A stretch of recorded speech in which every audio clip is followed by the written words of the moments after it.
Deixa eu sentar aqui. Então, boa noite a todas, todos, todas, tá? É, é um, a gente estamos todos com frio aqui, né? Mas a literatura ela vem e aquece, né? De alguma forma, né? Pelo menos o cérebro, eu não ia dizer o coração, mas fica muito assim, né? O cérebro, né? Vamos fazer um exercício, é um exercício mental, né? E emocional também. E por que que eu estou falando de emoção e de coração, né? Porque eu trouxe aqui um autor, o Marcelo, contista, cronista, autor de literatura infantil, com muitos livros publicados, alguns livros premiados, né, com Prêmio Jabuti, Prêmio Biblioteca Nacional e tanta coisa, tantos destaques, né, do Marcelo, títulos na área infantil porque para mim era uma coisa nova, Marcelo. Eu não conheço seus livros infantis, tá? E eu não gosto de também ficar falando de adulto e infantil, mas isso existe, né, Nilma? Então a gente tem que falar. Então, para quem não conhece o Marcelo, né, eu estou tentando assim fazer uma apresentação bem, como é que eu vou dizer, sintética, né, e ao mesmo tempo que traduza um pouco o trabalho dele. Então, quando eu falo de coração e de emoção, eu acho que isso uma das características da prosa do Marcelo, né? Ele nos aproxima de um cotidiano, né? Principalmente do cotidiano carioca, né? Que é uma marca dos contos e das crônicas do Marcelo, né? Eu comecei a ler Marcelo a partir das prosas cariocas, não desse primeiro livro, que é A Memória dos Barcos, eu não tive.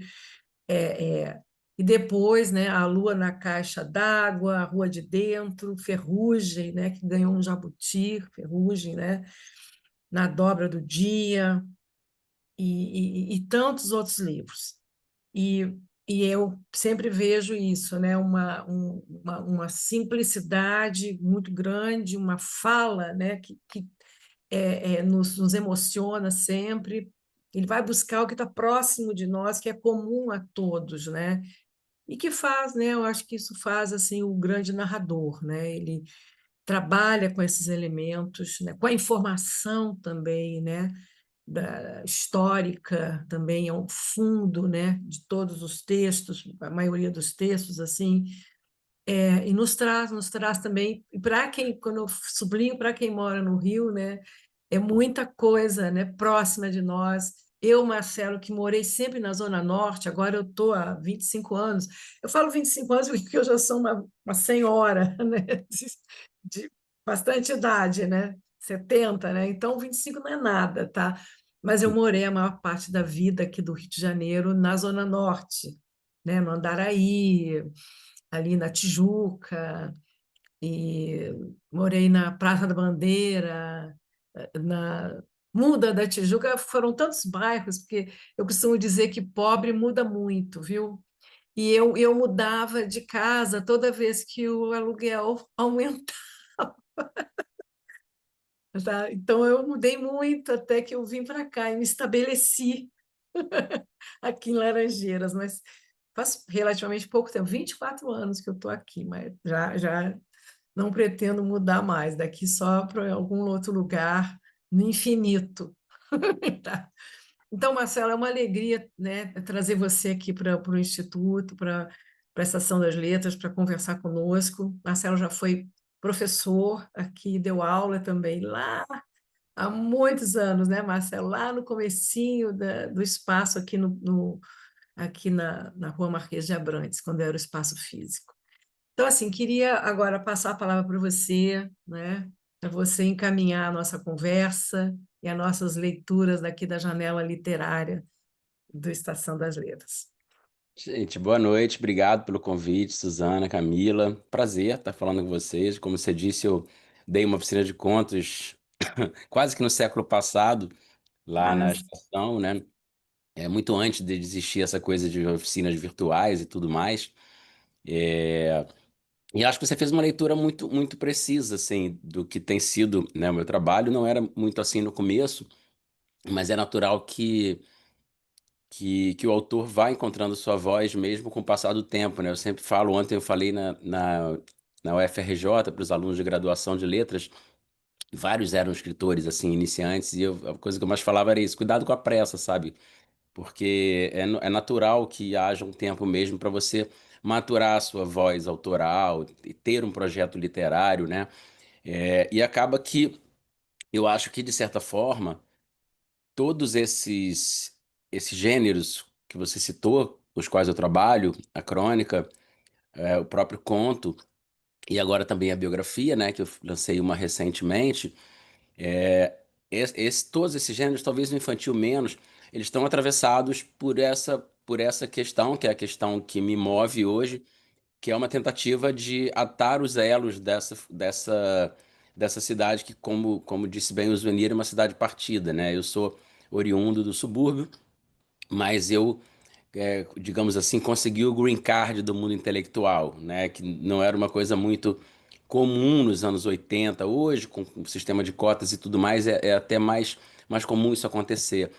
Mas também é muito comum que, uma vez alcançado essa espécie de green card do mundo intelectual, né, da classe média alta, dos circuitos, da cultura, muitas vezes o autor ele comece a repetir os códigos desse mundo e esqueça um pouco daquilo que ele viveu antes, de trazer os códigos, né, daquele lugar de antes, né? Eu já vivi isso várias vezes porque, enfim, eu, embora more em Botafogo hoje, eu continuo frequentando muito meu bairro de infância e tenho uma vinculação muito grande com o Império Serrano, com a escola de samba de lá, de Madureira, né? E lá no Império Serrano eu fui diretor de ala há muitos anos. E era curioso como quando eu comentava com meus amigos, assim, na Flip, em algum evento literário, que eu era diretor de aula de uma escola de samba, era como se eu fosse um ET ali, sabe? De tamanho estranhamento que havia com a ideia de um escritor ser diretor de ala. Mas, por outro lado, da mesma forma, quando eu estava na quadra do Império Serrano, às vezes tomando uma cerveja com o pessoal lá da Serrinha, da bateria, da harmonia, ao descobrir que eu sou um escritor, eles também me olhavam como um ET, né? E a gente está falando de uma cidade, de dois bairros de uma mesma cidade e de universos que não se impenetram quase, não se interpenetram, né? E quando eu começo a escrever, eu não tinha essa preocupação, né? Eu tinha uma preocupação muito mais de, enfim, aquela coisa de escritor jovem, né? Você quer ser lançado lá fora, essas veleidades, essas ilusões e essas bobagens, na verdade. E a partir de então passou a ser um projeto tentar atar essa cidade partida através da literatura, ou seja, levar para a literatura, que é um campo historicamente ligado ao circuito intelectualizado, à classe média ou classe média alta, né? Um saber que no Brasil é muito caracterizado pelos vínculos com o saber europeu, né? Com o saber branco europeu, né? E eu tinha uma experiência de ter vivido a infância em Madureira num lugar em que a cultura é marcadamente afro-carioca, né? Quais são as manifestações culturais de Madureira? É o samba, é o jongo, né? É a experiência da rua. E aí isso virou de fato um projeto. Eu acho que eu tenho feito tanto no campo do conto, quanto no campo da crônica e quanto na biografia, que é esse gênero novo ao qual eu me dediquei. Eu acho que esse talvez seja o elo entre todos esses tipos de textos diferentes, né, que eu venho fazendo, né? A parte infantil está muito vinculada à experiência de ser pai, né? Minha filha vai fazer 10 anos agora, então eu tenho aí 11 anos contando a gravidez dessa experiência. A infância sempre foi um tema muito presente nos meus contos, sobretudo, né? A infância e a parte final da vida, né? Talvez porque sejam os momentos em que, primeiro, na infância, é a perspectiva de virgindade do mundo, né? Tudo é muito novo, muito espantoso, muito incrível.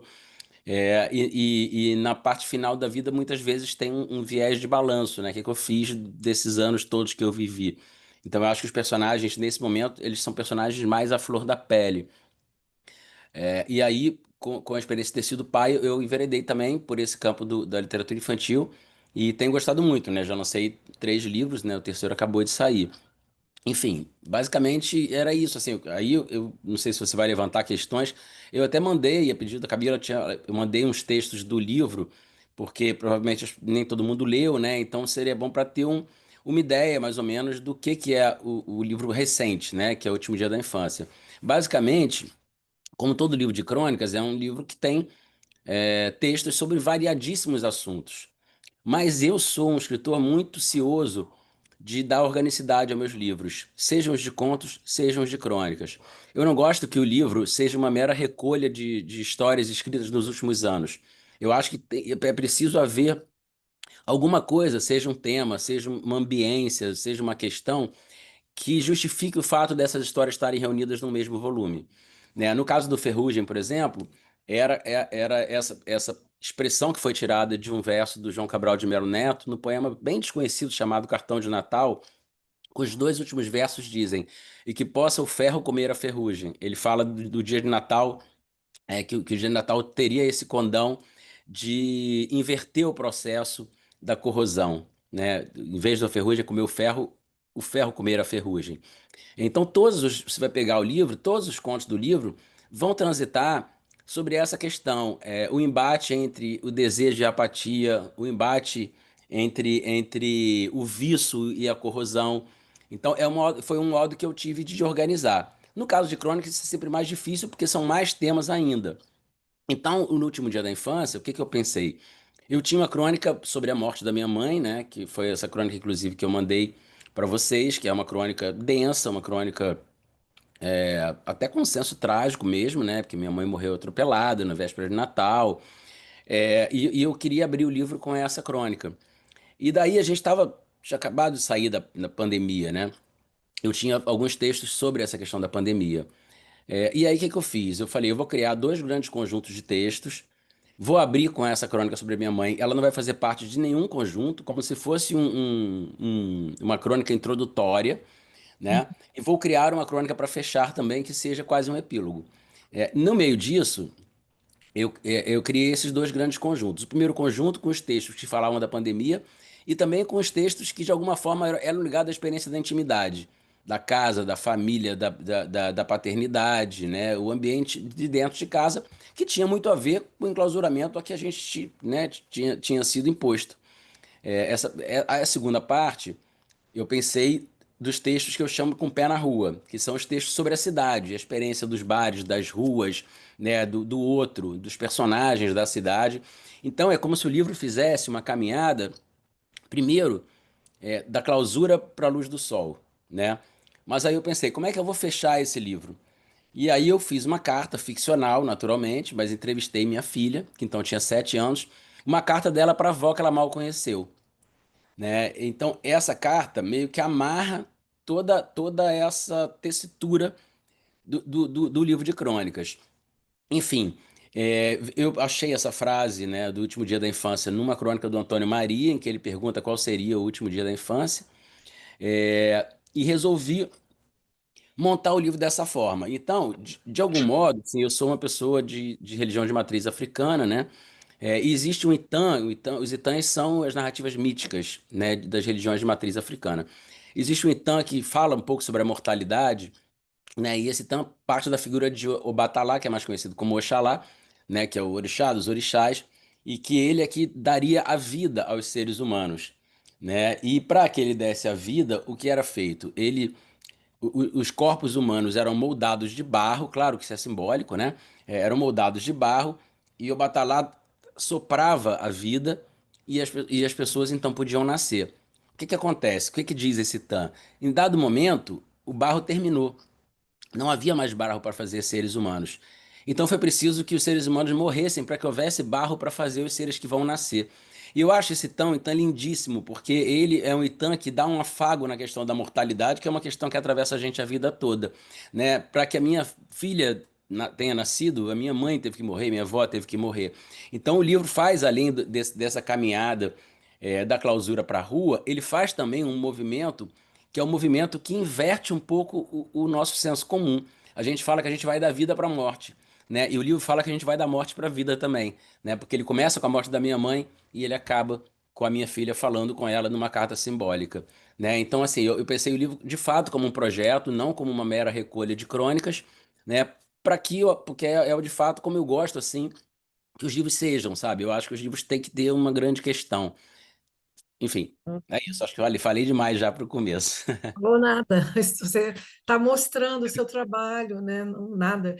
Eu estava já me preparando para te pedir para ler, não é, os contos e os textos e você a partir da leitura, né, para quem ainda não conhece teu trabalho, né, poder conversar, né, e tem pessoas aqui que conhecem bem, como Nilma, enfim, pessoas que já tem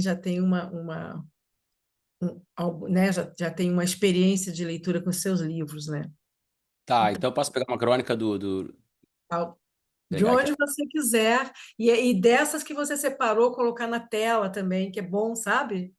Por isso que a gente Aí, pede para colocar na tela, aí e tem que aí ser a gente Camila, porque lê, eu sou um a analfabeto Camila digital. também lê. Qual é Às a vezes crônica? É a É, um. Mãe é um tríptico. Ah, É a tá. um. é muito bonita. Estou adiantando. É chato adiantar, Só né? um minutinho que eu vou ter que pegar um óculos, porque sabe como é, né? 52. 52, olha só.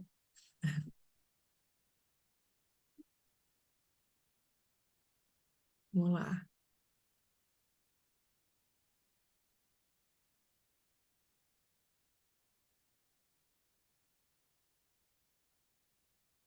E aproveitando, boa noite, tudo bom? Suzana, Oi, Camila. querida.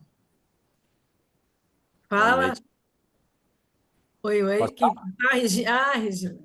Régia, Oi, Régia. Engraçado, eu olhei Regina rapidamente.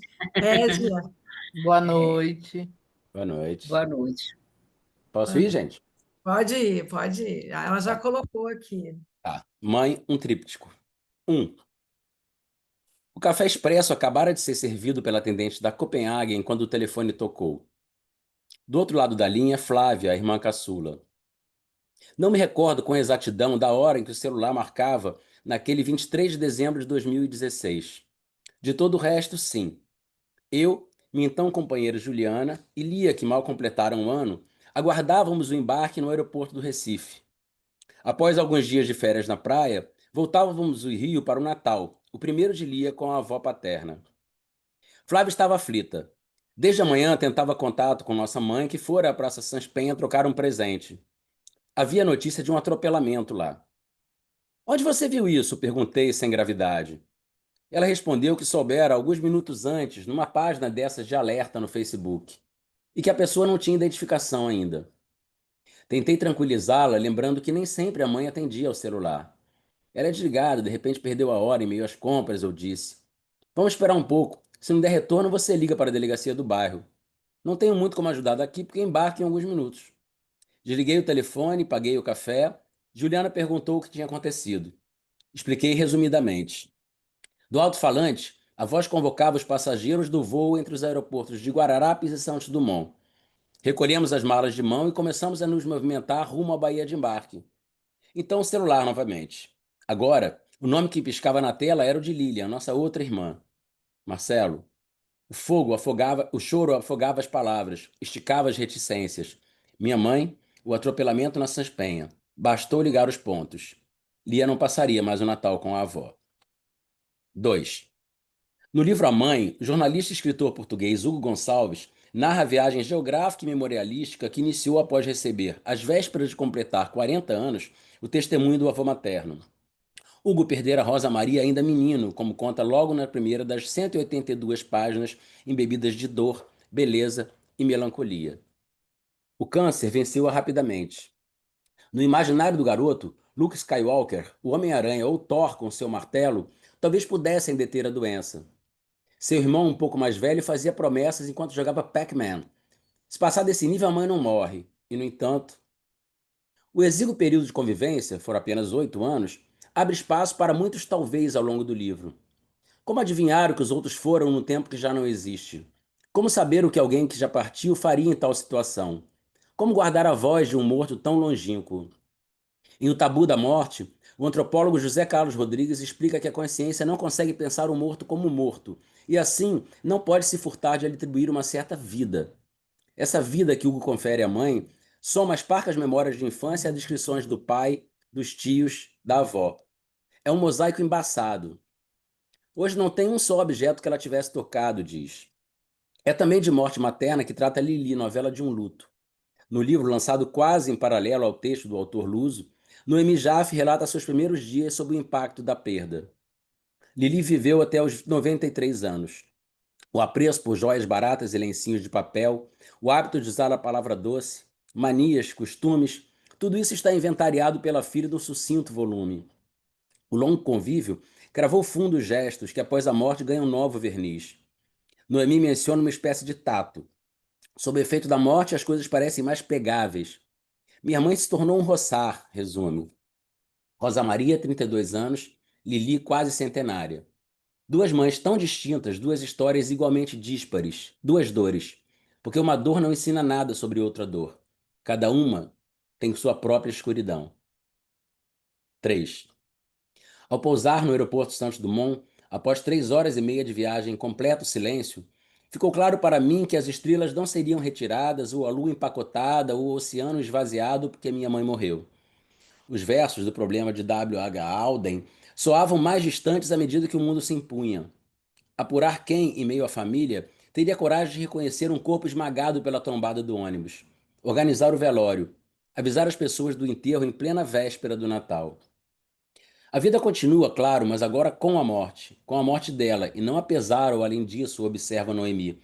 Seja Lili, Rosa Maria ou Margarida, minha mãe. É curioso pensar que, ao longo dos seus 79 anos, ela evitou mencionar a palavra câncer. Dizia aquela doença, talvez no afã de afastá-la. Mas nunca houve um interdito para atropelamento. Este que levou sua filha Sandra, quebrou as costelas da mais velha Mary, que poria um final na própria existência. Assim como Hugo, não pude ver o corpo que autentica a morte. Não havia condições, dado o estrago dos órgãos. Velamos um caixão fechado. Por insistência minha, mantivemos a ceia marcada para a casa da Flávia no dia 24. Distribuímos os presentes que a mãe havia comprado para filhos e netos. Ela adorava o Natal. Talvez a perda dos pais seja o último dia da nossa infância, aquele de que falava com certa descrença o cronista Antônio Maria. Mas se a dor pode ser solipsista e egocêntrica, a minha, tão particular, é solidária. Não me machuca tanto o impedimento de estar com minha mãe por mais alguns anos, de festejar seus 80, e sim o tempo que ela não teve com a neta. A impossibilidade de acompanhar o desenvolvimento da fala, a troca dos dentes, as primeiras palavras escritas, de procurar as conexões que tecem o fio capaz de nos sustentar diante do abismo. Nos últimos dias daquelas férias no Nordeste, publiquei uma foto de Lia com seu maiô toda sentada na areia, rodeada de baldes, moldes e pás. Minha mãe logo me mandou uma mensagem falando que a netinha dela gostava de praia, que nem a avó. Disse ainda que, quando menina, saía de Madureira com as primas para ir até então desértica Barra na boleia de um caminhão. Prometeu contar essa história na noite da ceia. Em dada passagem de seu livro, Noemi pondera que se o morto deixa parte dele com quem fica, é preciso entender que leva também consigo uma parte nossa. Não consegui ainda definir que parte minha está lá com a mãe. Há breves vislumbres da que ficou, mas é Lia, que mal a conheceu, quem traz os ecos mais fortes da avó, no gosto pelo cor-de-rosa em qualquer tom, por ornamentos e roupas espalhafatosas, pelas coisas brilhantes que o pai costuma repelir. Até hoje, toda vez que tomo um café expresso na Copenhagen, o dia 23 de dezembro de 2016 retorna. Posso ouvir ao longe o toque do celular, o som grave da chamada de embarque para um voo que nunca chegou nem chegará.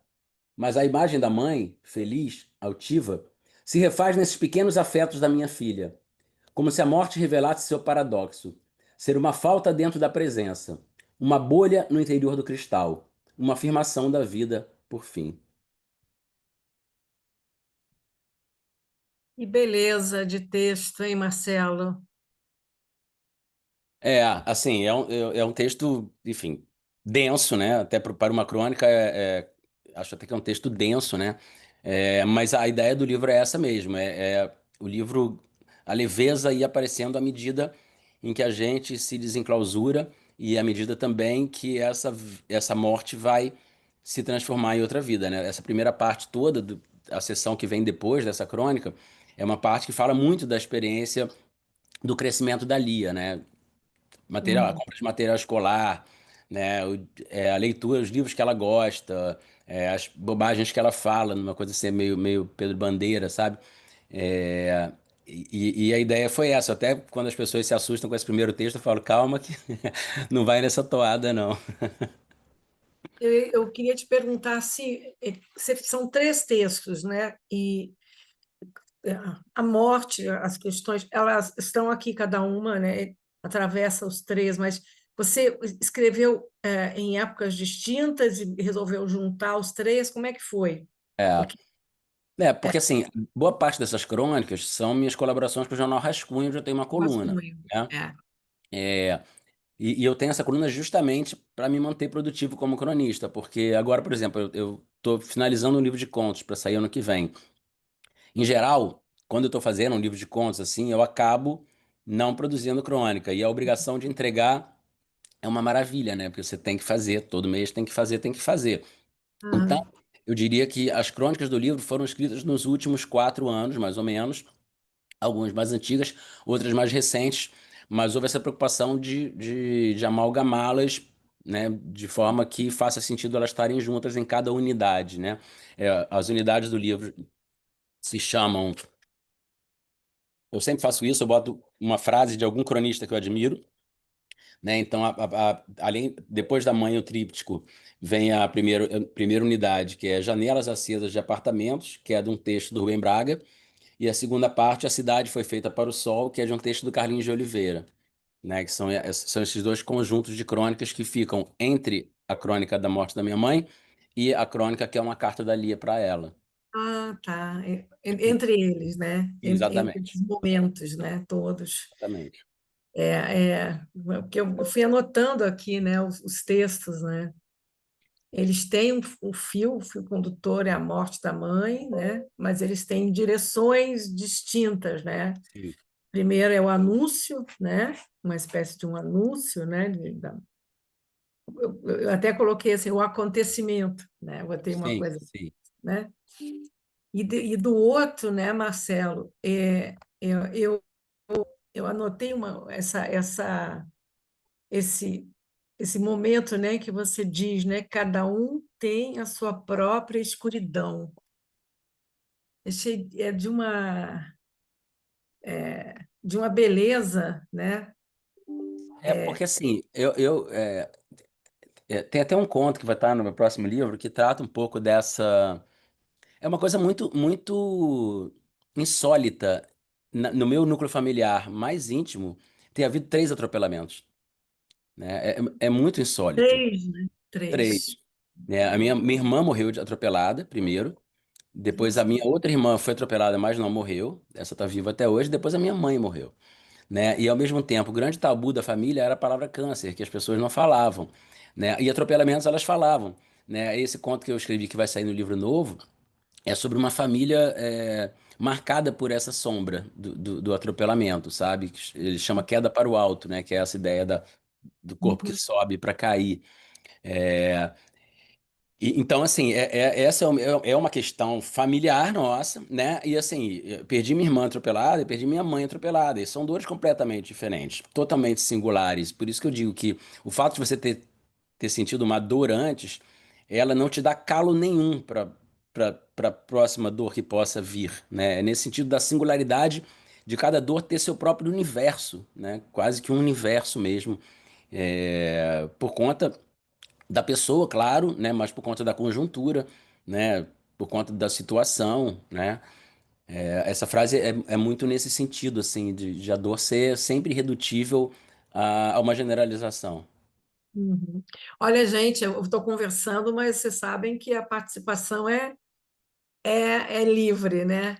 Se alguém quiser fazer, enfim, conversar com o Marcelo sobre o texto, tá? Tá aqui, o microfone fica livre nesses momentos, tá? Gostaria de dar os parabéns, Marcelo. Régia. Meu Obrigado. nome é Régia, estou fazendo um curso aí de crônicas, né? Pela primeira vez, uma oficina, né? Com José Castelo.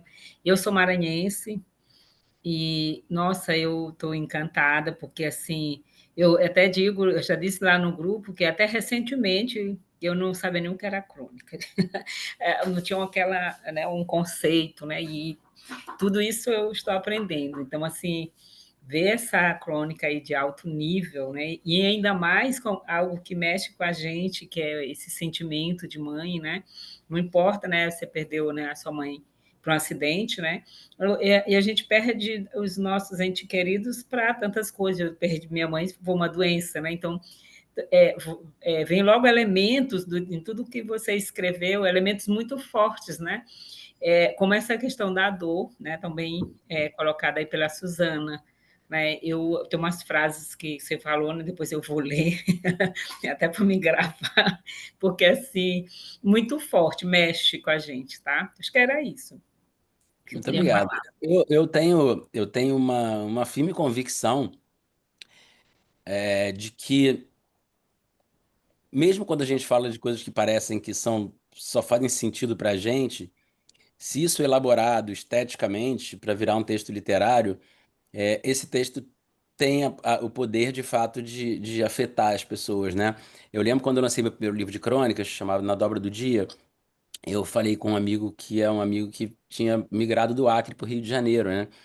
E eu falei para ele, falei, talvez você não vá entender muito essa lógica da relação do subúrbio com a zona sul do Rio, porque é uma coisa muito local. E aí ele me disse, foi uma grande lição. Ele falou, para quem nasceu no Acre, o Rio de Janeiro é Ipanema. Então, o que que ele Olha, está falando, né? Essa relação, né, de um suposto centro com uma suposta periferia, né, da cidade maior com a cidade menor, ela está reproduzida na relação Madureira e Ipanema e Rio de Janeiro e Acre. Ela está reproduzida. Então, aquilo fez sentido para ele. Foi uma grande lição para mim, até para eu ficar mais tranquilo de falar. Eu posso escrever sobre Madureira, posso mencionar ruas que as pessoas nunca foram na vida. Se isso tiver elaborado literariamente, né, vai fazer sentido para pessoas que nunca foram naquele lugar. porque é justamente isso, né? Como você diz, né? A particularidade da dor e da alegria, ela é universal, ela é comum. Total, Não importa se está morando, né, na Groenlândia, total, onde for, né? total. O que importa aqui nesse texto aqui, é essa percepção da morte, né, na família, né, numa família, e o que existe de universal nisso tudo, né? Sim. Essa, nessa, esse sentimento, né? E É, a forma. a antiga e atualíssima frase de Tolstói, né? De falar da sua aldeia para sua universal. Exato, exato. Agora, o que é belíssimo é nesse terceiro, né, onde você recolhe tudo que foi falado um pouco no primeiro e no segundo, né? Você, né, traz esses textos, né? E você conclui, né, que nem você, quer dizer, nem você, nem quem veio antes, né, traz da avó tanto quanto a sua filha, né? Uhum. Essa descendência, a gente sempre tende a achar que o mais próximo, aquele que viveu mais, né, é que vai herdar e de repente é uma outra pessoa, né? É, É a uma minha, a mãe da Lia, né? Que hoje minha ex-companheira, até brinca, falou assim: a sua mãe foi embora, mas tudo aquilo que você reclamava com ela, você só gosta de usar dourado, só gosta de usar rosa, não sei o que lá. Agora você vai conviver com a sua filha a vida inteira fazendo a mesma coisa. Legal, essa realmente é uma das coisas que eu gosto muito no teu trabalho, sabe? Essa forma de trazer essa escuridão e, ao mesmo tempo, a luminosidade, né? Porque tem muita coisa luminosa também nos textos que você escreve, né? Obrigado. Aí, Assim, eu mandei para vocês também, assim, mandei 4 textos, na verdade, porque a ideia era meio que dar um panorama do livro, né? Se você manda só esse, poderia parecer que o livro é só isso, né? Então eu fiz meio que 4 textos que meio que sintetizam, os outros são bem curtos, porque são crônicas mais curtinhas, né? Não sei se a gente pode ler a próxima. pode ler, já podemos ler a próxima, assim, que o tempo vai rapidinho, né? Pois é, Camila, me ajuda aí, qual é a próxima? Qual é a 2?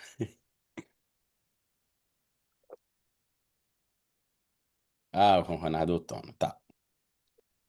37.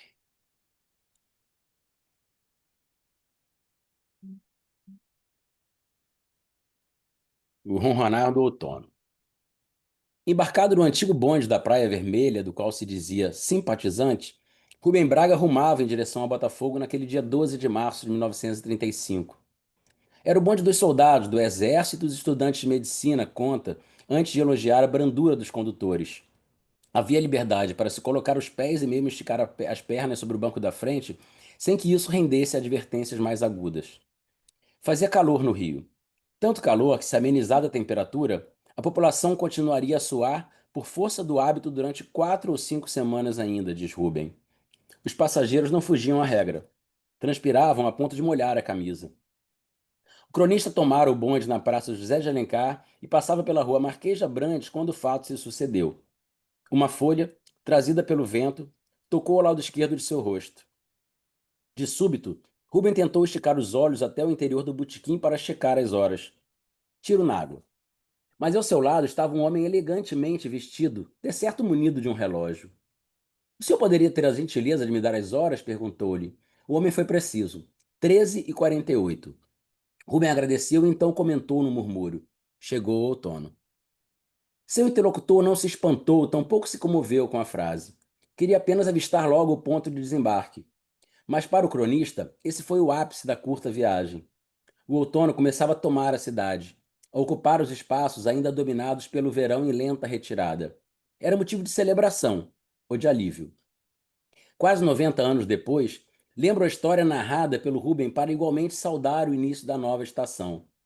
Continuamos suando, é verdade, mas agora estamos esperançosos de que em breve será possível caminhar pelas ruas sem a nostalgia de um cômodo com ar-condicionado. Como se falava outrora, o verão tem muita imprensa, pelo menos aqui no Rio. Quando começam a pipocar as matérias sobre qual será o quente da estação, tudo, posso garantir, os cariocas já se transformaram em frangos de padaria. Giram no espeto sob o bafo tórrido das televisões de cachorro. Ah, mas e espetáculo visual? Alguém poderia perguntar. Que me desculpem, mas se o assunto é beleza, o outono também sobra na turma. A luz chapada dá lugar à suavidade dos meios tons que o verão tanto despreza. É quando a cidade se deixa ver em suas nuances, no detalhe, o sussurro em vez do grito. Explicam os cientistas que a sutileza da luz do outono se deve à queda da umidade e à forma como as moléculas de ar absorvem e difundem radiação solar.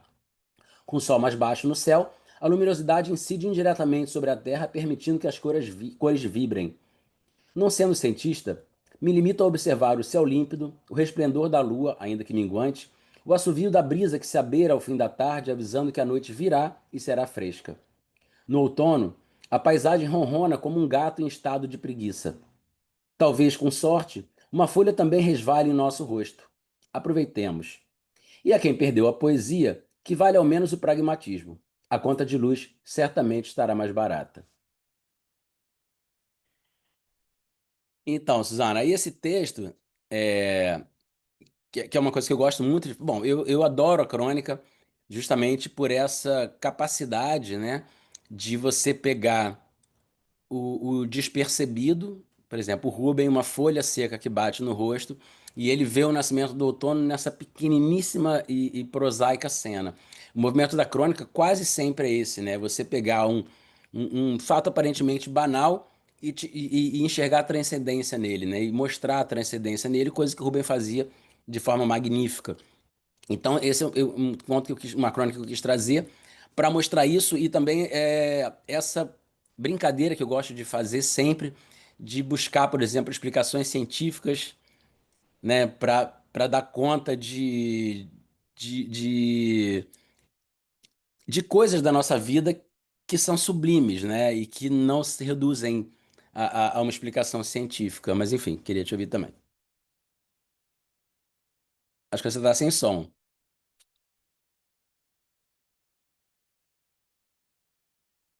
Passa alguma coisa aqui na janela.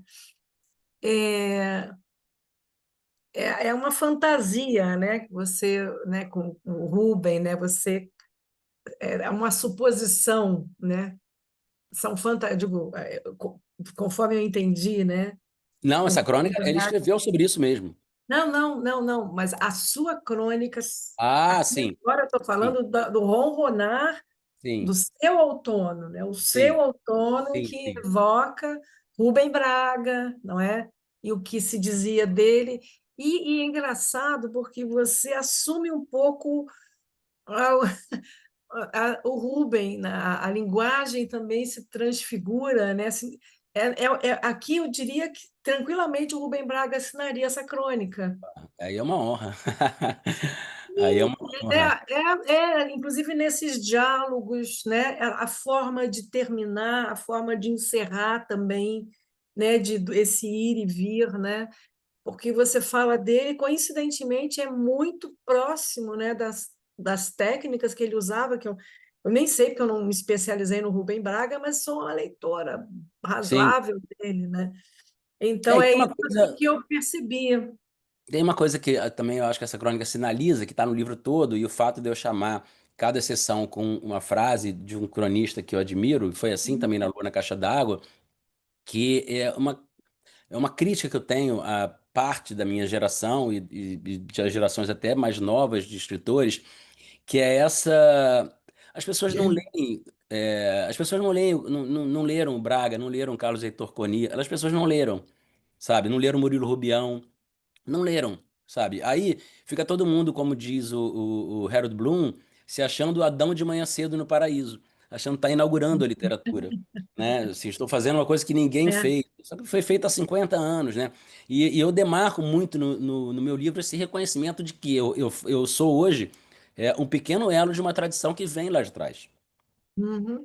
É claro que eu não vou escrever exatamente sobre a cidade que essas pessoas escreveram, da forma exatamente como elas escreveram, mas eu não tenho a pretensão de reinventar a crônica. Não, eu sou um pequeno elo de uma crônica que começou lá atrás, com o Zé de Alencar, com o Machado, com o Lima Barreto, passa João pelo do João do Rio, Rio, que passa maravilhoso. pela Júlia Lopes de Almeida, que vai passar depois pelo Drummond, que vai passar depois pelo Paulo Mendes Campos, pelo Fernando Sabino, pela Clarice Lispector, pela Elci Lessa, né? E depois pelo Mário Prata e pelo Humberto Werneck. E assim, eu acho muito feio a gente não estender esse espelho retrovisor, né, para poder entender que nós, se a gente escreve hoje, é porque essas pessoas vieram e pavimentaram uma estrada onde a gente caminha, né? Então eu faço questão de demarcar isso no livro.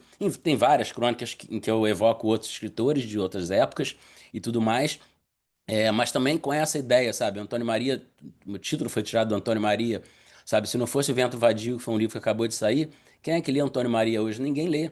Assim, é espantoso que há 20 anos todo mundo estava falando do Quase Memória, que é um livro de fato magistral, e que você pega uma geração de 30 a 35 anos, ninguém leu o Quase Memória. Ninguém sabe quem foi o Coni, sabe? Porque não está em certas modas, né? Porque a literatura também funciona com certas modas. Suplementos culturais escolhem que agora os temas têm que ser esse, né? Vai todo mundo ler aquilo. E eu sou por Ah, baixo nesse sentido, né? Se todo mundo está lendo, eu não leio, assim, de malcriação. Eu só vou ler depois, entendeu? Eu, não- ah, quando falam, mas você não tem assunto para estar numa mesa literária, eu falei, nossa, vocês que não têm assunto, vocês estão repetindo o que os suplementos culturais estão falando desses livros, né? Vocês não têm sequer coragem de dizer que um livro que hoje é uma unanimidade, que ele não é bom e explicar suas razões para isso, sabe? Isso está muito ligado à falta de leitura, na verdade. Eu acho meio absurdo que um escritor de 40 anos hoje só leia seus pares, sabe? Só leia seus pares. Eu esses dias estava relendo Clara dos Anjos, né? E vendo ali, caramba, olha como esse cara faz uma etnografia do subúrbio em 1920 e vinte e tal, né? Porque o Clara dos Anjos saiu muito tempo depois, saiu pós-mortem. Então eu tenho essa preocupação de fato de trazer para o livro, deixar claro que esse livro aqui ele existe porque saiu A Alma de Cantadora das Ruas, porque saiu A Descoberta do Mundo. É por isso que ele existe, né? Ele não é uma geração espontânea. verdade, verdade. E ao mesmo tempo trazendo uma marca, né, que é sua, né, Sim, também. sim, Acho sim, que claro. você acrescenta aqui nas crônicas, né, a sua marca, seus temas também, né, por Sim, onde sim. você se explica, né, porque na verdade você primeiro se explica para depois explicar para os outros, né. Acho que é dessa forma que a gente pode pensar. E toda a literatura, né? Tá? Alguém quer se manifestar? Vamos lá? Nilma. Eu quero. Marcelo, que alegria estar ouvindo você, né? E nas suas palavras agora é uma grande identificação que eu sinto, porque constato, e não só, há outras pessoas constatando isso também, né? Uma superficialidade nas opiniões, obras insensadas e que realmente não resistem a uma análise crítica um pouco mais séria, um pouco mais densa. Essa falta de consciência que a gente é mesmo elo de uma corrente, né? E, então, a identificação, e também como professora universitária, pesquisadora, crítica, a gente tem todo um aval para fundamentar essa posição. E aí quero falar, antes que você prossiga, deste livro que é uma obra-prima, né? Eu tenho há muito tempo e comprei assim aquela coisa de instinto, a palavra ausente. Inclusive, há um texto aqui magnífico que eu separei. Não, uma hora eu vou escrever para dialogar com o texto, mas aí são tantas coisas que a gente pensa e não consegue fazer, né? Que é Dona Sofia.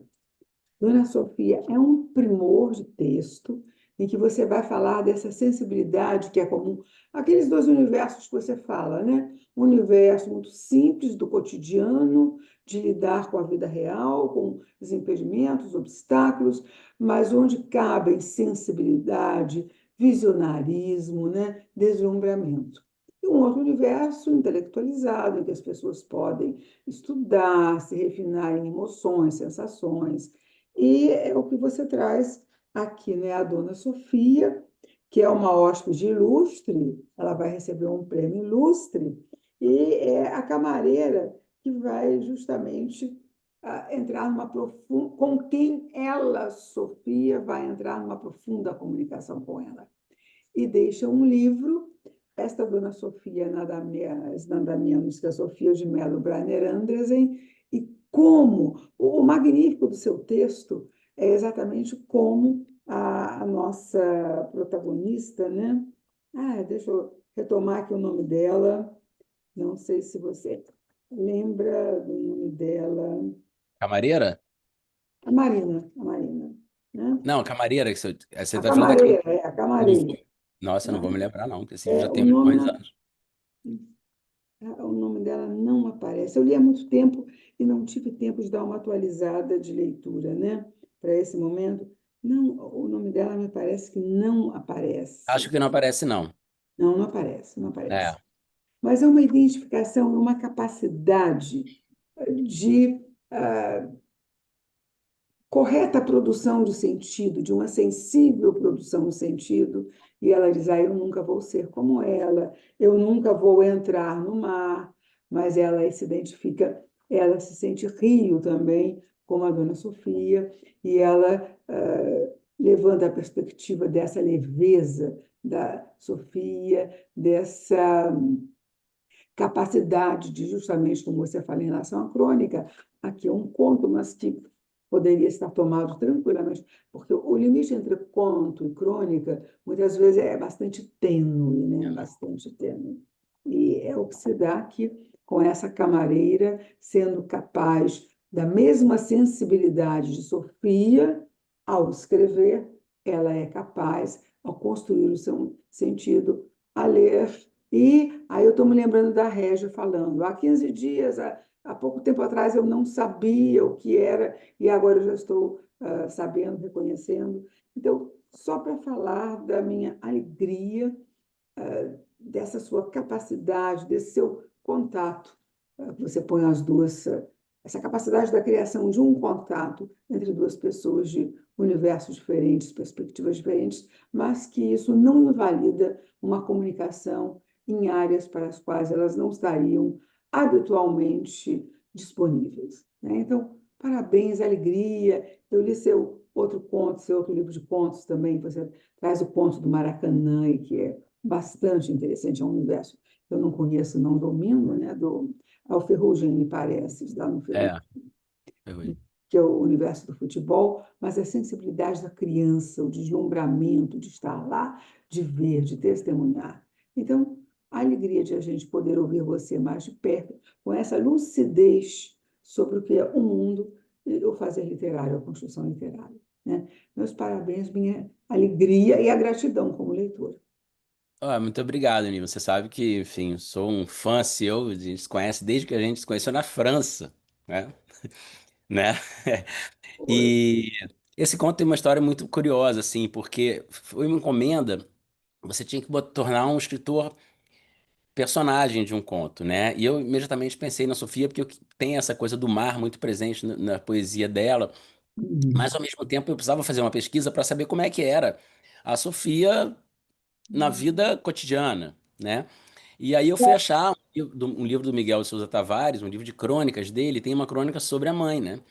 E aí ele fala essa coisa do vinho branco, que ela gostava de dançar sozinha tomando vinho branco, e eu incorporo tudo isso na história, e suas gentilíssimas palavras, eu acho que tocam na coisa principal do conto, que é isso.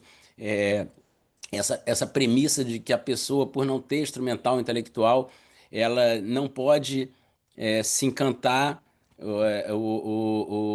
se embrenhar num poema, né? Quando claro que pode, quando claro que pode, né?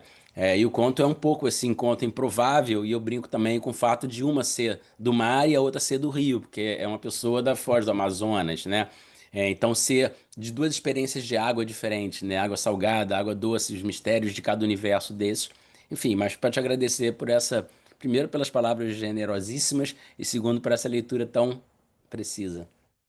Uhum. Mas, sendo generosas, elas são muito autênticas. E esses dois universos de água, tem a areia e tem o flutuar, que é exatamente onde a camareira vai apontar a identificação e a identidade possível entre as duas. É isso. Uhum. Uhum.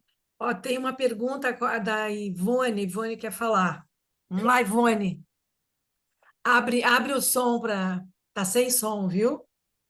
Abre aí. Oi, boa noite, Suzana, que saudade, saudade de vocês.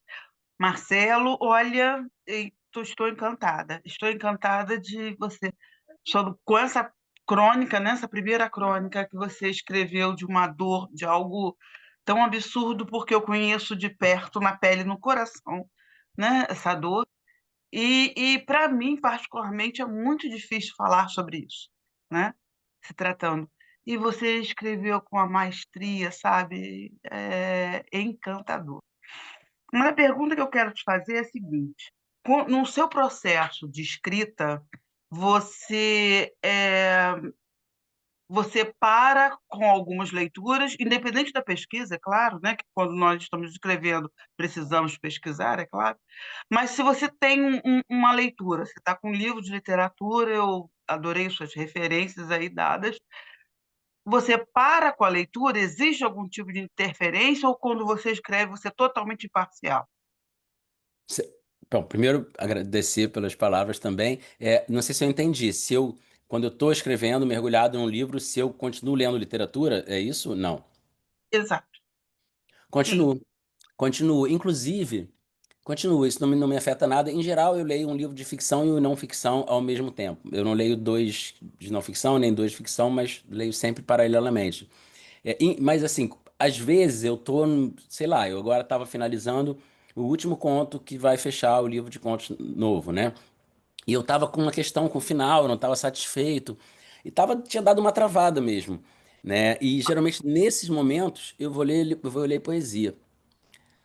A poesia tem essa capacidade de me apontar caminhos, às vezes, para um texto em prosa, sabe? Às vezes é uma frase e tal, mas não me interfere em nada, não. Eu acho também que tem uma coisa da prática do jornalismo que você passa muitos anos numa redação escrevendo com as pessoas gritando, falando atrás de você e tal. Então, assim, eu sou bem capaz de escrever um conto com minha filha gritando, vendo desenho. Não tenho muito esse problema, não, mas eu sei que isso não é muito comum. Ai, que legal, bacana. E o que você colocou agora acerca da poesia, da leitura da poesia para suavizar, não sei. O Mia Couto também faz isso, Ah, impressionante, é? coincidência. Nem O Mia sabia. Couto faz uma pesquisa, um trabalho que apresentei no IEL, e descobri isso, interessante. E vou passar a fazer com leveza. Então, eu estou bem Você, acompanhado. sim, sim. A poesia sempre, né, em primeiro lugar, poesia é tudo. Ah, Você, quando fez, eu peguei, desculpa, peço perdão pelo atraso, vim direto do trabalho, e assim, eu ouvi você falar que você pertence à religião de matriz africana. Você acha que na sua escrita, você pensa, acredita que na sua escrita você é não vou colocar como mensageiro, mas um veículo? Então, eu sou iniciado no IFA, eu sou Al-Facan, né, que é o primeira mão do IFA, que é o se chama, né, e curioso, né, porque quando você é do IFA, é do Candomblé e tal, muitas vezes sai na sua história, no seu jogo, eles chamam de caminho para Babalaô, que você deveria se iniciar como babalaô, né? E eu converso muito quando eu vou lá com o meu babalaô, né? Que foi quem fez a minha feitura, né? E eu sempre falo com ele assim, eu não vou fazer, eu não vou, porque é uma dedicação muito, muito, muito grande para você ser um babalaô, né? Com embasamento e tudo, e eu não É uma faço as coisas mais ou menos. responsabilidade também. É. E aí ele disse o seguinte, ele disse, talvez a sua forma de responder a isso seja sempre estar falando de, né? Eu tenho um livro que eu organizei para Malê chamado Contos de Axé, 18 Contos de Axé, 18 histórias inspiradas nos arquétipos dos orixás, por exemplo, né? Eu tenho um conto no meu livro Rua de Dentro, que é o Oxê, que é o Machado de Xangô. Então, onde eu tô, geralmente eu falo disso, inclusive porque a gente tem uma coisa muito curiosa no Brasil, que é curiosa, mas tem raízes históricas, né? A gente estuda mitologia grega, a gente estuda mitologia romana, mas a gente não estuda mitologia iorubá, né? E a mitologia iorubá, não estou falando de fé, não, eu estou falando de narrativa mítica, de Sim, literatura, a rigor, né? sim. E a gente deveria estudar, porque a gente convive com esses orixás o tempo todo na nossa cultura, né? Então, essas iniciativas de tentar botar isso na literatura, de fazer um livro sobre isso, é um pouco desmistificar essa ideia de que aquilo ali é só fé, entendeu? Eu participo também pelo campo da fé, mas existe ali uma riqueza literária mesmo que muitas vezes não chega até nós. Então, assim, não sei se eu seria um veículo, mas que eu busco sempre tematizar, assim como outros dos meus afetos, escola de samba, né, subúrbio, né, essas coisas que geralmente não são colocadas no mesmo escaninho da literatura, do teatro, da música, né, como se fossem coisas apartadas quando não precisam ser. E não Uhum. são, né? Não Não são. são. Muito obrigado. Muito obrigada. Nada, obrigado, Ivone. Temos ali agora o André. André, que bom te ver aqui, cara. Tempão Bom que eu te não te ver. via. Verdade, querida. Um beijo para você, Suzana. Boa noite aí para todo mundo. Marcelo, prazer Prazer. estar aqui. Na verdade, esse horário é difícil para mim, mas eu estava indo embora do trabalho, aí vi o seu WhatsApp, Marcelo Coutinho, falei, Moutinho, falei, eu vou entrar. Eu vou entrar nesse negócio. Obrigado. Marcelo, tenho duas perguntas para você. Assim, é difícil ouvir você falando e não lembrar aquela expressão super famosa do Antônio Cândido, falando de conto, né, que é a vida ao resto do chão. Deus do céu. Minha primeira pergunta é nesse sentido, assim, o que dentro do seu processo, né, de criação, né, e de recorte, né, do real, o que você tira da Torre de Marfim e traz para o resto do chão? Essa é a primeira questão. E a outra é que lá atrás você falou desse processo, né, de trabalhar literariamente, esteticamente, questões muito suas, muito pessoais, muito do seu universo. E quando elas ganham esse tratamento, elas se tornam possíveis, né, de compreensão, entendimento para outras pessoas de outras matrizes culturais. Mas especificamente nesse processo de levar coisas que são muito suas para a página, eu fiquei pensando o que é invenção nesse processo, né? Porque quando você fala da morte da sua mãe, a gente está lendo uma morte inventada, no sentido do tratamento estético que é dado a isso. E é bom que seja assim, né? Porque senão a gente estaria lendo outra coisa. Então, eu queria que você comentasse assim um pouquinho esses elementos, né, da transposição das coisas que são da sua vida para a página e como isso recebe outros elementos para que torne-se efetivamente literatura. E o que você tira lá da Torre de Marfim para o resto do chão? Obrigado. Então, eu adoro. Parabéns. Obrigado a você. Eu adoro esse texto do Cândido. As pessoas muitas vezes não sabem que esse texto foi feito, que é um texto, talvez o texto mais importante do Brasil, escrito sobre crônica. Tem outros, tem o do Eduardo Portela, que é um texto muito clássico também.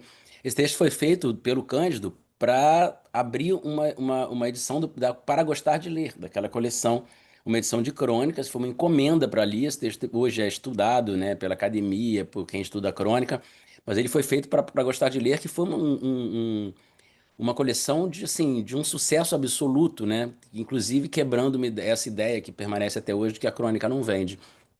Eu te diria, André, que assim, nada que está na Torre de Marfim me interessa, na verdade. O que me interessa é o que está ao resto do chão mesmo. Eu tive quase uma epifania, assim, embora tenha até um tom de humor, né? Porque quando a Lua Caixa d'Água foi indicada para o Prêmio Jabuti, a entrega era em São Paulo, a final, Jabuti é tipo um Oscar, você vai e você não sabe quem ganhou, são 5 pessoas, né, 5 indicados, e foi durante a Flip, era uma quinta-feira de Flip, ainda tinha jogo do Brasil, da Copa, e eu falei com o pessoal da editora, eu falei, eu não vou, eu paguei uma posada na Flip, é caro pra caramba, eu vou sair da Flip, vou pra São Paulo, não sei lá, tem 20% de chance de ganhar, porque são 5, né, aí ele falou, não, vamos, vamos, vamos. Eu fui de carro com ele, sem hospedagem. Então eu comprei uma passagem para 11 horas da noite, do dia da entrega do prêmio, que o prêmio era 7 horas. Falei, dá tempo. E fui para lá, para entrega. Enfim, uma correria danada. Tomei um banho rápido no quarto da Eliana Alves Cruz, que estava com um quarto lá, ele me emprestou o chuveiro para tomar um banho, botei o blazer, fui para lá e aí ganhei, né? E aí, enfim, eu ganhei e você fica lá até o final da entrega e tudo mais. Atrasou a beça, um monte de discurso de política e eu saí assim, faltando 15 minutos pro meu ônibus sair, eu peguei um Uber, né? Então foi um choque de realidade, sabe? Você acaba ganhando o prêmio literário mais importante do país. Você imagina o meu WhatsApp, era todo mundo, nossa, tá tomando champanhe, vai comemorar onde e tal, não sei o quê. Nisso eu tô desembarcando do Uber na rodoviária de São Paulo. Tá cheio de viciado em crack, um ambiente fantasmagórico. Só tinha uma coisa, um lugar aberto, um Bob's, onde eu entrei e falei: me dê o único sanduíche que tá pronto e onde vai sair. E eu lembro, eu peguei uma embalagem com uma Coca Zero e um cheddar e entrei dentro do ônibus que já estava com o motor ligado, né? Aí sentei dentro do ônibus e falei: as pessoas acham que eu tô tomando um espumante agora, de banho tomado, lindo, cheio de amigos, e eu tô no ônibus pegar 6 horas para Paraty, comendo um cheddar frio com a minha vizinha de banco me olhando com cara feia porque eu tô comendo um sanduíche do lado dela. Então, assim, mas isso te coloca no lugar que você precisa ficar. Sabe, o fato de ganhar o Jabuti não quer dizer que eu não vou ter que ir no banco resolver uma coisa, pegar um ônibus, viver uma situação, né, estranha e tal. Eu falei, nossa, isso aqui é uma aula que eu tô tendo hoje da vida, né? E eu acho que isso é muito mais matéria para minha literatura do que se eu estivesse tomando champanhe em algum lugar. Não que eu não goste de tomar, é claro que eu gosto, mas eu digo que a matéria-prima para minha literatura é essa. Com relação à sua segunda questão, assim, no campo, a crônica, ela já tem essa característica que é o hibridismo, né? Ela é literatura, mas é jornalismo, ela tá em primeira pessoa, mas essa primeira pessoa não é uma primeira pessoa que eu falo. O cronista ele não narra como um narrador vaidoso, ele é quase que um cavalo, quase que um espelho para que ele reflita o mundo a partir de um ponto de vista muito individual, né? Não é um falar de si vaidoso, é um falar do mundo a partir de si, né? Então como disse a Nilma, muitas vezes ela parece conto, então ela tem esse hibridismo e por isso eu na crônica eu posso ser muito mais eu e ter menos ficção, embora tenha também, né? Eu posso ler aqui uma crônica que seja mais ficcional, por exemplo, do que no conto. E por isso que eu quis usar esse tema da morte da minha mãe no livro de contos também. Alguns amigos que são meus leitores beta falaram: você vai repetir o tema Eu falei, eu vou repetir justamente para mostrar que eu posso trabalhar ele como crônica, eu posso trabalhar ele como conto, e eu posso fabular muito mais no conto e fazer uma forma completamente diferente. E isso até talvez seja interessante para um contexto de estudos de literatura futuramente, pegar o mesmo tema de um mesmo autor e trabalhar com dois registros completamente diferentes, né? Agora, no conto, a fabulação é muito maior. Claro que muitas vezes é uma cena que você ouviu na rua, uma frase, né, um personagem que você, né, conheceu, mas a partir dali é fabulação mesmo. E aí, no conto, eu gosto que seja fabulação mesmo, porque também acho que a gente há uma tendência hoje, que é fruto da incapacidade de interpretação de texto, de achar que narrador é o autor, sabe? E essa diferenciação tem que ser feita. É, eu fiz uma vez, tem um conto que abre a Rua de Dentro, que é uma mulher trans narrando em primeira pessoa. O conto começa quando é o Gustavo e ele se transforma numa mulher trans depois e muda de nome. E eu fui fazer uma palestra no interior de Santa Catarina e quando eu cheguei lá foi muito curioso, assim, porque uma das pessoas da plateia falou: Ah, eu achava que você era, tipo, a mulher trans, entendeu? Porque eu narrei em primeira pessoa. Eu até brinquei com a moça lá, eu falei assim, pô, eu esqueci o vestido e tal, porque assim, existia existe essa ideia, assim, que é um mau uso do conceito de lugar de fala, né? O lugar de fala, ele não é isso. O lugar de fala na ficção não existe, porque se o lugar de fala existe na ficção, você não pode escrever ficção científica, você não pode escrever uma história em primeira pessoa sendo um ET. Como é que você vai fazer um ET se você não teve a experiência de ser um ET? E isso, na verdade, é a morte da fabulação. E a morte da fabulação é a morte da ficção. Porque a ficção é um exercício radical de alteridade.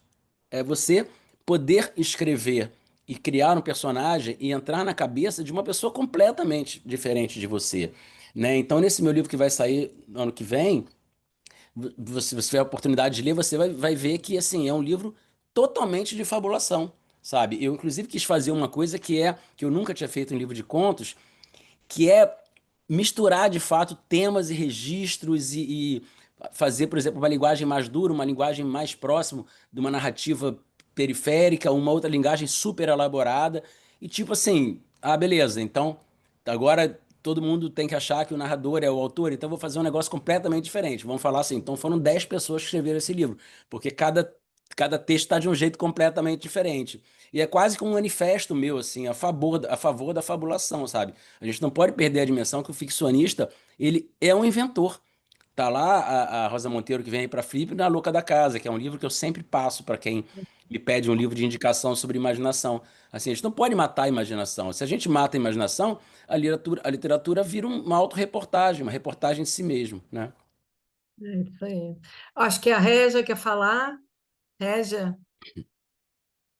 Sim, mais uma vez. Nossa, eu estou assim, até emocionada, muito feliz, porque no nosso curso a gente teve um dia que nós estávamos discutindo essa questão de que alguém trabalha muito bem, tem esse conhecimento, como você falou, assim, que já leu muito, vai buscar lá dos primórdios, né? Assim, os grandes autores onde nasceu e dá você passa essa questão de valorizar isso, que é o meu caso.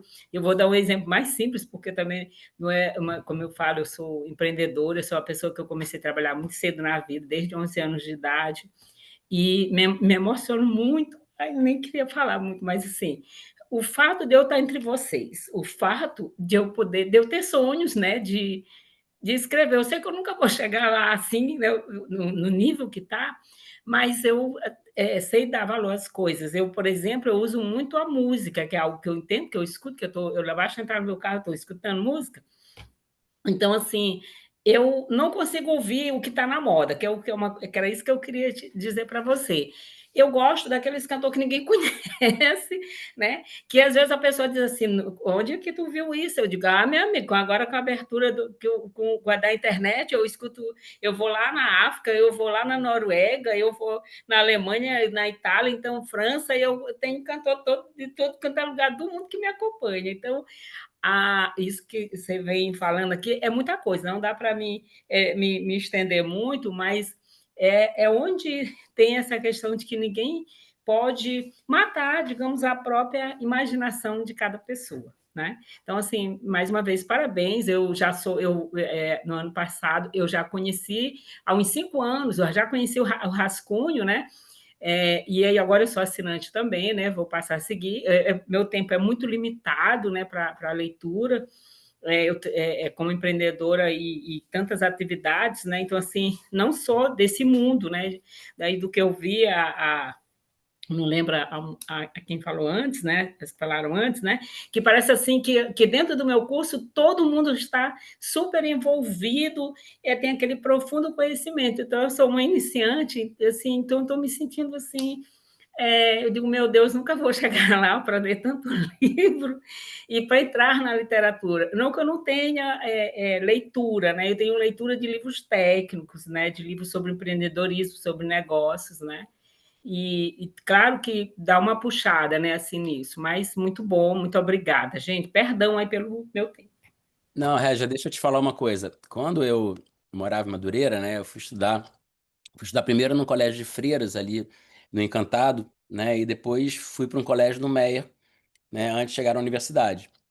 E eu lembro que, assim, na nossa turma, a gente ia fazer vestibular, ainda era vestibular e tal, foi o primeiro unificado, foi em 89. E eu lembro que quando os professores perguntavam, assim, o que cada um ia fazer ali na faculdade, né, era uma época, claro, pré-cota, né, mudou essa conjuntura, mas estou dizendo daquela realidade. Assim, eu fui fazer jornalismo porque era uma forma de trabalhar com a palavra e porque eu queria ter uma autonomia financeira com relação aos meus pais, né? Porque eu venho de uma família daquele pai comerciante, dono de uma loja, que, enfim, eu como filho homem, primeiro filho homem, seria aquele que receberia a loja e eu não queria, e para isso eu precisava de alguma autonomia financeira. E eu lembro quando eu cheguei na universidade, assim, eu tinha uma perspectiva de estar sempre em débito. Porque eu olhava meus colegas de turma, um assim era filho de um advogado, o outro era filho de um engenheiro, o outro era filho de um antropólogo, né? E meu pai era um comerciante, né? A minha impressão é que essas pessoas com seus pais estavam discutindo Nietzsche, Deleuze de noite no jantar, e meu pai falando de sardinha frita e Botafogo, né? E isso me fez durante muito tempo muito mal. Porque primeiro eu achava que eu nunca estaria à altura dessas pessoas. Isso faz com que? Isso faz com que você mesmo, inconscientemente ou não, você restrinja o seu horizonte. Né? Eu não, isso aqui não é para mim, eu tenho que fazer outra coisa. E o mundo muitas vezes fala isso pra gente. Isso não é lugar para você, isso não é lugar para você. Né? E demorou algum tempo para que eu detesto essa palavra, mas eu vou usar, me empoderasse no sentido de pensar o seguinte: mas caramba, e o saber que eu trago da minha experiência de lá? E o saber que eu trago de morar a 2 quadras do Império Serrano? E o saber que eu trago de ter visto gente dançando jongo no terreiro desde pequeno? Né? E o saber que eu trago desse lugar que vem de outro, né, de outra origem, mas que é um saber potente e importante também, né, e que esses meus amigos não tinham. Eles tinham um que me complementaria e eu tinha outro que podia complementá-los, né? E por isso se transformou num projeto para mim. Mas assim, eu sempre falo, a gente não pode deixar que o mundo restrinja o nosso horizonte. Não tem esse negócio de não vou chegar, não vou chegar, as pessoas lá sabem mais do que eu. Não, você tem a tua experiência de vida que tem outro recorte, que tem outros afluentes, né, que pode desembocar num texto com coisas originais em relação a essas outras pessoas. É só isso que eu queria te dizer, porque eu já estive nesse lugar também. Ah, maravilha. Marcelo, é o seguinte, a gente está. Como a gente começou um pouco depois, eu vou estender mais um pouquinho, tá? Tá bom? Tá, Camila? E aí eu estava pensando o seguinte, de você ler mais um ponto, que a Camila disse que tem pelo menos 2 lá. Você Posso lê escolher mais um um. para nós? E a Tá, gente depois conversa um pouco, e depois eu quero que você diga para todo mundo onde que eles encontram o teu livro, tá. tá? Deixa eu ver qual dos dois que eu vou ler aqui. Tá bom. Eu não sei se o André queria falar. André? Depois você fala. É? Não, não, não, não. Só estava batendo palma para o Marcelo. Ah, Paulo, eu achei que Obrigado. era mãozinha. Tá. Gente, eu não sei. Tem um que é mais assim, mais na chave do humor e o outro mais na chave do lírico. Isso não quer dizer não que é o que você quer? Vamos no humor, no humor. No humor. Quer dizer, eu estou votando pelo humor, vamos lá. Porque você tem o lírico dos da mãe, né? E do Braga também. Esse é mais uma crônica bem de rua, né? É o Galo de Botafogo Oriental, esse mesmo. Vamos lá. Fui morar na rua Álvaro Ramos em 2015. A via fica em região que um amigo jocosamente batizou de Botafogo Oriental. Isso porque, até bem pouco tempo atrás, era a área menos valorizada do bairro. O verbo no passado se justifica. Pouco a pouco, as oficinas mecânicas deram lugares a cevicherias, bistrôs, bares descolados e barbearias hipsters. A gentrificação chegou feroz. Pois foi aqui que há 2 ou 3 anos ele apareceu. O Pitinho Sura, como denominou meu letrado vizinho Jason Vogel, em citação de Monteiro Lobato. Conta o Jason que o dito cujo certo dia simplesmente deu as caras, ou seria o bico, na rua Fernandes Guimarães, perpendicular a Álvaro. Não se sabe de onde veio, onde foi parar a mãe, se é filho único ou se desgarrou dos irmãos. Quem o via raquítico ciscando por entre gatos e automóveis, imaginava que seu futuro seria breve, relata o Jason, sem disfarçar a simpatia pelo bicho. Enganaram-se. Hoje o Eissura é um portentoso galo. Penas pretas e esguias, encimadas por uma coloração caramelo que realça o contraste, crina altiva em vermelho vivo. Um bonito mestiço com boa composição de Rhode Island Red, na acurada definição de um tio cujo nome o Jason não externou. Não entendo do riscado, como o tio do meu amigo, mas sei que Rhode Island é um estado norte-americano. E bastou uma rápida pesquisa para descobrir que a raça a que ele fez referência foi desenvolvida lá mesmo nos Estados Unidos na segunda metade do século XIX. Consta que os Rhode Island Red podem se mostrar bastante ariscos e agressivos. Quando se sentem ameaçados, costumam atacar estranhos que se aproximam, sejam os humanos, sejam os de sua espécie. Não é o caso do nosso vizinho penoso. Se está bem longe de aparentar docilidade, pelo menos nunca agrediu ninguém. Quem sabe um efeito da miscigenação galiforme. De bobo, isso eu posso garantir, ele não tem nada. O ditado diz que malandro é o gato que já nasceu de bigode, pois o Eissura não fica atrás. Logo que ganhou corpo, passou a morar dentro do 2º Batalhão da Polícia Militar, a uns 100 metros de onde escrevo as talinhas agora. Numa cidade tão insegura, garantiu proteção e um leito quentinho para as noites gélidas de inverno. Passa quase todo o tempo lá. Talvez tenha se acostumado à vida de solteiro e a consequência a abstinência sexual. Afinal, não há registro da presença de galinhas pelas redondezas. Nas raras vezes em que sai do batalhão, é para olhar as modas no esquema bate e volta. Aconteceu no sábado passado. Eu almoçava numa das mesas externas da Liga dos Botecos e flagrei-o zanzando, imponente, pela filmagem de uma série televisiva que acontecia na rua. Logo o espantaram. Ele voltou para o abrigo policial sem protestar ou atrapalhar as cenas. Foi aplaudido pela equipe. Na curta biografia que fez para reportar ao mundo a existência de nosso vizinho Galinácio, o Jason me pediu que escrevesse uma crônica sobre o assunto. Pois aí está. Mas eu não poderia botar o ponto final no texto sem revelar a principal virtude do galo de Botafogo Oriental. Ele acorda e, portanto, canta só por volta do meio-dia. Aves rara. Aí é o seguinte, essa crônica eu escrevi e quando o livro já estava sendo diagramado, o galo tinha sumido, né? E eu sempre achei que esse galo ia para a panela em algum momento, porque ele realmente é grande, né? Pessoas com fome e tal. E ele reapareceu. Então, eu escrevi uma segunda crônica, que é uma coisa também que aconteceu. A Borboleta Amarela do Rubem Braga é isso, né? Ele escreve 3 crônicas sobre a Borboleta Amarela. Eu escrevi uma segunda crônica, que eu não mandei, mas é o misterioso sumiço do galo de Botafogo, que retoma lá para o final do livro para explicar esse sumiço. Então, esse gato de fato existe, né? E ele anda aqui pela rua. E eu acho que a crônica tem um pouco isso também, né? De você contar coisas do bairro, assim, bem inusitadas. Quando eu lancei o livro em São Paulo, uma das perguntas foi: mas você inventou esse galo, né? Eu falei: não, não inventei. Aí eu fiz a foto do galo e mandei para a pessoa. Mas o livro mais para trás, então, tem uma outra crônica que retoma a história desse galo.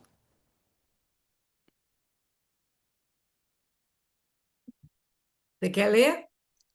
Ah, posso ler? Dá tempo, é pequenininha. Isso é uma crônica, deve ser. Pequenininha. Para a gente ver como é que ficou. Ah, Vamos lá. A conversa começou na esquina do Gabiru, pé sujo que, devido às grades que rodeiam, nós rebatizamos de Bangu 2. Por onde anda o galo? Perguntou Zé enquanto enchia o copo americano. Seu Manuel, com a serenidade habitual, disse que eu não via há tempos. Passou a bola para Silveira. Tá sumidaço. Não senti saudade. Rapidamente a questão se espraiaria pelas redondezas, de boca em boca, como convém aos assuntos de bairro. Só para explicar, André, por exemplo, essa parte toda do diálogo e esses personagens são tudo inventados.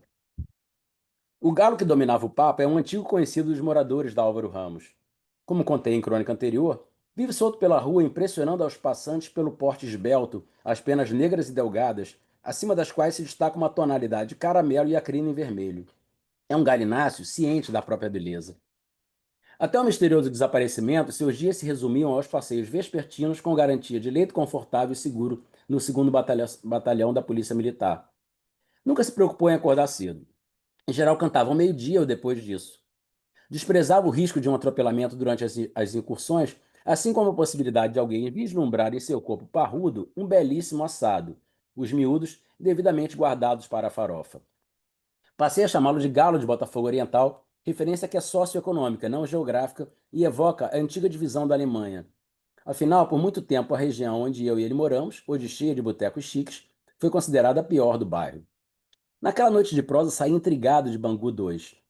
Decidi nos dias seguintes fazer jus ao meu antigo ofício de repórter e perambular pelos arredores tentando descobrir que fim levara o penoso. Teria sucumbido, enfim, à gana de um famélico, desencarnado após o baque violento de um carro, decidido mudar de ares buscando lugar mais nobre para aproveitar seus dias? Abordei os porteiros dos prédios, sempre atentos à movimentação externa. Procurei os garçons dos restaurantes, o lixeiro. Fui também ao batalhão, onde um sargento me disse que apenas a assessoria de imprensa da PM poderia se manifestar oficialmente sobre o tema. Já havia quase dormido quando, no sábado, ao levar minha filha para tomar sorvete, avistei de longe o malandro. Calmamente cruzava a rua Oliveira Fausto. Fui atrás. Mantive uma distância segura para que não percebesse que estava sendo seguido. Ele entrou na Álvaro Ramos, deu uma leve ciscada em frente à banca de jornal, depois atravessou o rumo ao batalhão. Fiquei do lado de fora, à espreita. Pelas grades, fitei sua marcha sobre a grama até o muro lateral. O galo se embreou ali, sumiu de vista por alguns instantes, mas logo reapareceu. Já não estava sozinho. A seu lado, caminhava uma galinha pequenina de penas muito brancas. Ele parecia ainda mais inflado que o habitual, e ela, embevecida como os recém-apaixonados. Sim, o danado firmou matrimônio. Sem sair do batalhão, a esposa borboleteou com ele por 2 ou 3 minutos, depois voltaram para o muro. Me aproximei devagar, de modo que não notassem. Então vi o delicado ninho onde dormiam 2 pintinhos amarelos. A família completa na foto. Corri até Bangu 2 para contar as novidades. Zé, seu Manuel e Silveira já haviam chegado, é claro. Discorri sobre a investigação, a perseguição e a fresquíssima descoberta. Zé, um romântico incorrigível, ficou feliz pelo galo e propôs que brindássemos. Copo ao alto, desejou sorte ao casal. Seu Manuel, concentrado no conhaque, nada falou. O Silveira nem esperou o brinde. Virou a cerveja num gole só, não sem antes proclamar. É por isso que não canta mais. Ótimo. Muito legal essa segunda, Aí então. foi uma ideia assim, quando eu falei, vou voltar à história, né? Você vê que algumas coisas se repetem, porque a crônica também é publicada tempos depois, né? Mas eu achava que dava essa ideia de, né, de um personagem que volta no livro, né? E Hum. ele fica como uma borboleta amarela dos tempos recentes, né? Exatamente, Muito, exatamente. muito. Bom, gente, agora, Marcelo, você vai nos dizer onde que a gente encontra o teu livro. Então, encontra assim, nas livrarias principais, assim, daqui da cidade, tem, né, na Rede Travessa, na Janela, na O Blux, último dia da infância, isso, gente. na Folha Seca, essa foto aqui que somos eu e minha mãe, uma foto caseira, ó. Uhum. A gente fez como se fosse um antigo álbum, né? Uhum.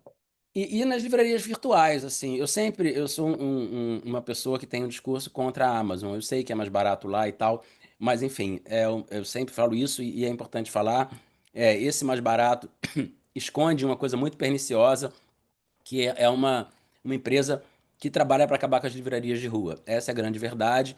É uma empresa que vende os livros abaixo do preço em que inclusive as editoras recebem, ou seja, ela faz dumping, né? Então, sempre que puder, é claro que eu não vou virar para um menino pobre que tem que comprar 2 livros para a universidade e falar, não, compra na Amazon, compra na Travessa, compra não sei aonde, porque não é justo eu tendo a condição de classe média e querer que ele faça isso. Mas a gente precisa dizer as coisas que acontecem, assim.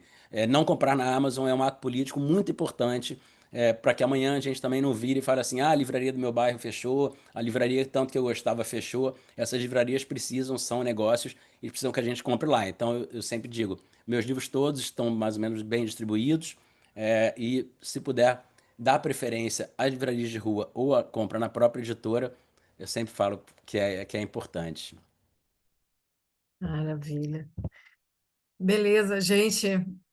Estamos chegando no final. Alguém gostaria de falar alguma coisa? Enfim, já Posso só fazer um aproveitar convite, esses Dana? minutos. Fala, Deixa eu só fazer um convite. fala, Aliás, tem dois Marcelo. convites. Na terça-feira agora, eu vou estar numa mesa no auditório do Globo, 9 da manhã. É um horário bem cruel. Junto com a Conceição Evaristo, Eliane Alves Cruz, a professora Beatriz Rezende, o Júlio Ludemir da FLUP, falando sobre Rio de Janeiro e literatura. E principal, dia 22, último domingo, último dia da Bienal, café literário, às 2 horas, que eu vou estar com o querido Alberto Mussa e com a Fabiana Cosa, numa mesa sobre memória, lá no Café Literário. Também é só Que para legal, gente. Marcelo, esse auditório do Globo é aquele da cidade mesmo, ali na a Rua Irineu Santa Marinho. Catarina, É, né? isso. Tá. Puxa, que time bom que vai estar lá, né? 9 da manhã, mas é segunda-feira, 9 da manhã? Terça. Terça-feira, 9 da manhã. É um time bom, dá vontade de ir para lá. E a próxima janela vai ser com Nilma Lacerda. Que Agora maravilha. está marcado, dia 25 de julho, né? Tá certo? Não, não, não, 11. Camila, Camila. Não, não, me socorre. Espera aí, esquece. É dia 11, 11, 11. É que como tudo é sexta-feira, eu fui olhar a data e entrei em 25 porque não sei por quê. Não sei por quê. 25 é dia de concerto, porque a gente Certo, faz, isso. a gente tem uma sequência nas janelas, e vocês vão conhecer a literatura da Nilma Lacerda, tá? Estão todos convidados aqui. Marcelo, muito obrigada, tá, querido, por estar aqui. Eu sempre queria te trazer, e aí, assim, eu ficava, chamo o Marcelo, e agora eu aproveitei, a gente estava conversando, não sei por que você me ligou, né? Eu te mandei um WhatsApp por alguma coisa, não lembro. É, é. E aí eu falei, rapaz, por que você não, você não quer vir para a janela?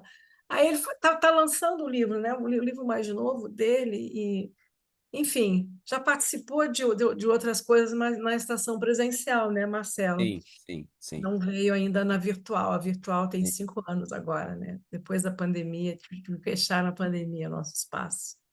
Mas Legal. continuamos aí com tudo, a toda, Bom, eu só né? agradeço a vocês todos, enfim, assim, sempre tô botando as coisas que eu tô fazendo e os livros lá no Instagram, que é hoje minha parte de comunicação principal, né? E foi um grande prazer, perguntas ótimas, sim, uma noite muito agradável, como sempre, com a Estação das Letras. Que bom, Marcelo. Beleza. Gente, obrigada pela presença. Obrigada, boa noite. Vamos agora tomar um vinho, porque está frio, uma sopa, um Aqui está vinho. muita gente. Hã? São Luís é quente. São Luís, Veja de São Luís. Nossa, aqui está frio, pá, está muito Aqui é frio. cerveja. Dentro de casa, estou com um frio danado, estou com uma roupa assim, mas tive que botar uma coisinha para me aquecer um pouquinho. Tá? Vamos lá. Bom fim de semana para Tchau, todos. gente. Obrigado, viu? Certo? Boa noite. Boa Boa noite. noite.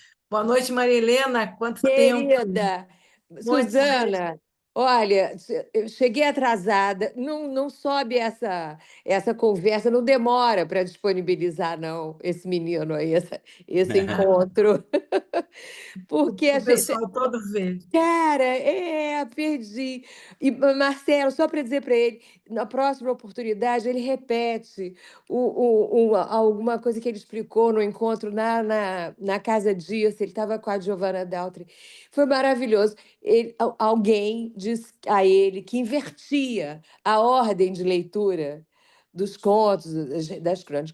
E aí ele falou sobre isso, sobre, pelo amor de Deus, Não façam isso.